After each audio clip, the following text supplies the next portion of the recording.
Oh, what a time to be an indie filmmaker, eh? The big models, the old lads, the big lads, girls, Hollywood, everywhere. It's kind of collapsing as it has done in previous decades.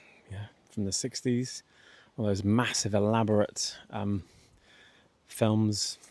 People went, don't know if I want that anymore. Up step a load of indie filmmakers with their little cameras running about the streets of New York, whatever. Changed film history. I mean, the 80s, all these big explosion-y films, and we liked that. That was cool, that's fun.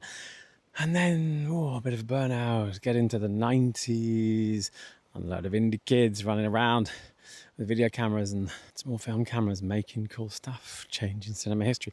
I honestly think that's what's happening now as well. We've had a good decade of just massive films, each their own. And I think people are just a bit burnt out by it all. And, now we want real people. We don't want CGI. We want real people doing real things in real places, such as a wood. Other locations are available. It's really exciting. And, how, yes, God, the equipment is just so good these days. It's properly democratizing what we're able to do. It's just really quite exciting. I mean, yeah, there's no funding. The UK never been great anyway. At least not for the last 20 years. But that's kind of it's forcing people to be clever with not just how they write it. That's how you bring your budget down, folks. Be clever with the script right from the beginning. Think like a producer. How do I bring the budget down? How do I be clever with my locations? Yada yada yada. But it's also distribution. The whole distribution model is collapsing.